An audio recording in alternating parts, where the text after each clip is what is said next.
welcome you to our broadcast this hour, bringing only the top stories and current events to you from our studio in New York City. Tonight, we will cover the main issue bogging our country, the hot war in Korea. This is Channel 10, America's #1 source for the news.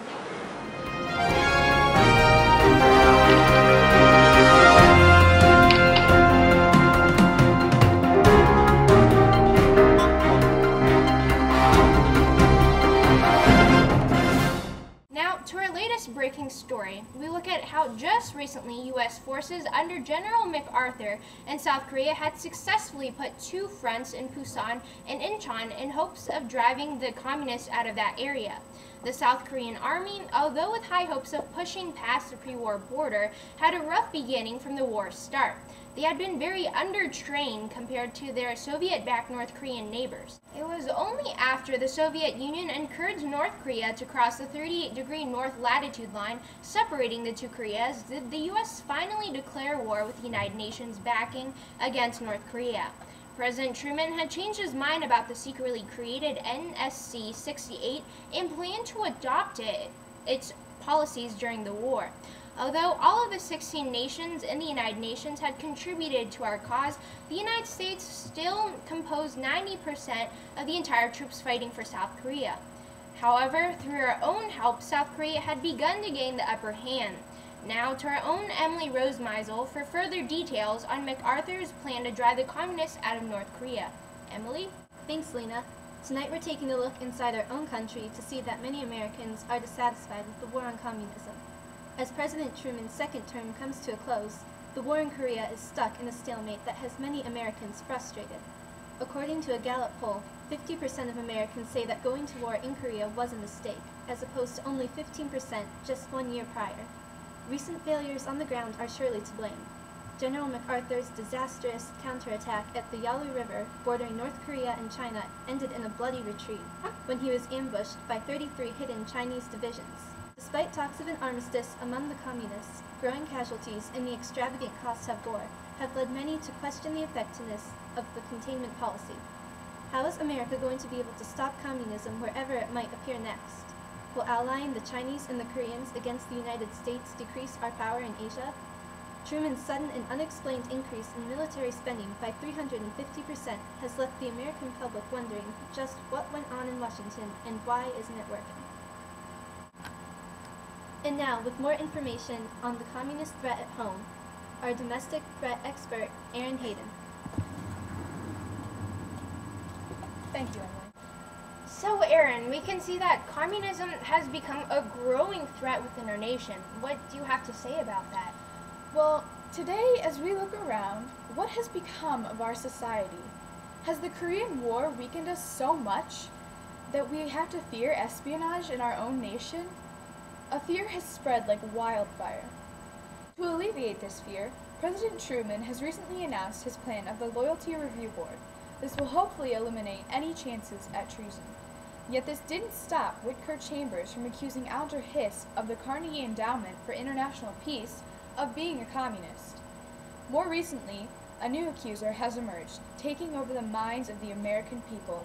Senator Joseph R. McCarthy has come out with a list of 205 people within our State Department who are alleged communists. Yet this didn't stop Whitaker Chambers from accusing Alger Hiss of the Carnegie Endowment for International Peace of being a communist. More recently, a new accuser has emerged, taking over the minds of the people.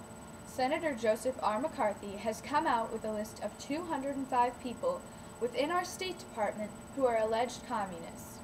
He has gone as far as accusing General Marshall and the Army. Senator McCarthy, along with David Schein, are conducting their own investigation on the men and women who run this country. Now, ask yourself, who can we really trust? Tonight's program will be brought to you by Guardian Health and Fitness. Do you have trouble limping around with that strained leg of yours? And do you have difficulty having friends because you can't keep up with them? Well, now you don't. Our newly patented Guardian crutches, you will finally be able to have a life again.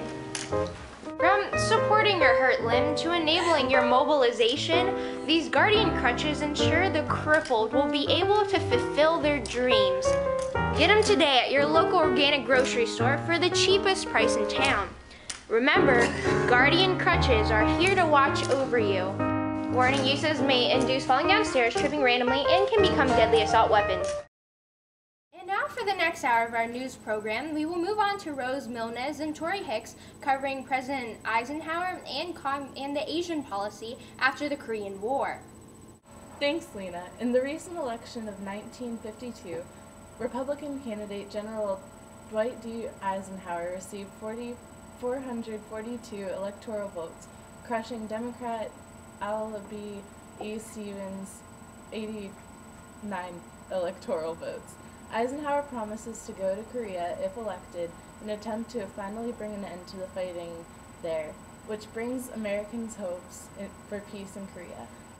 He has been putting a strong focus on sound business principles and creating a stronger local control over government.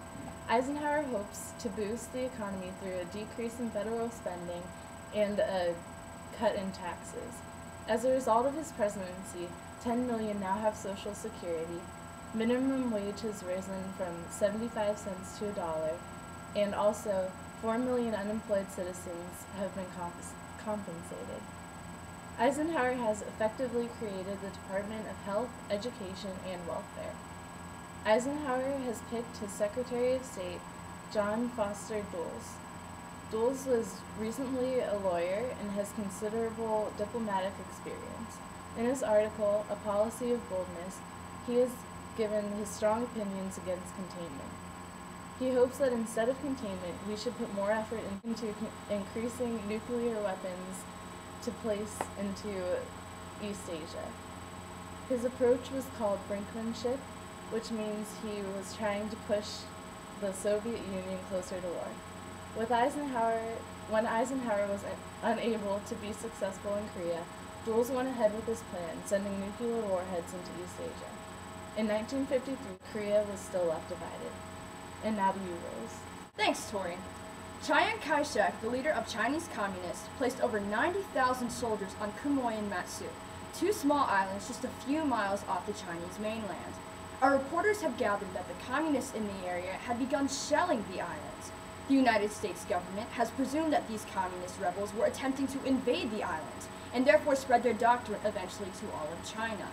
In a press conference, President Eisenhower had announced that to protect the free will of the people of China, the United States government was prepared to use nuclear force to protect Quemoy and Matsu. Though strictly confidential, it has been rumored that another reason for this bold declaration against the communists is due to the capture and imprisonment of 13 American prisoners of war in China. However, the communists, knowing that their weapons were inadequate to retaliate against the United States, backed down. So, another threat is quieted down for America. However, how long can we contain the threat of communists without war?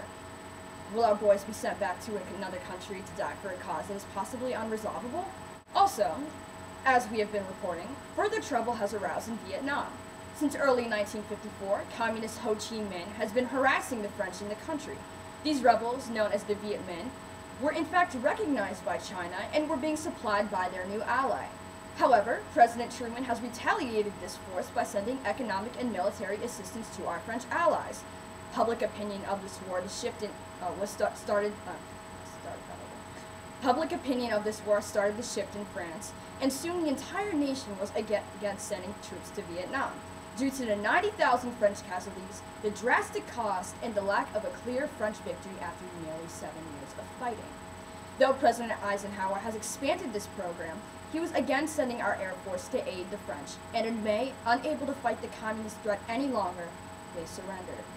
However, at last, it seems as though the struggle in Vietnam is finally drawing to a close. In July, France, Great Britain, the Soviet Union, and China signed an agreement which divided Vietnam along the 17th parallel. The north is now controlled by Ho Chi Minh, while the south is still governed by the Emperor Bo Dai.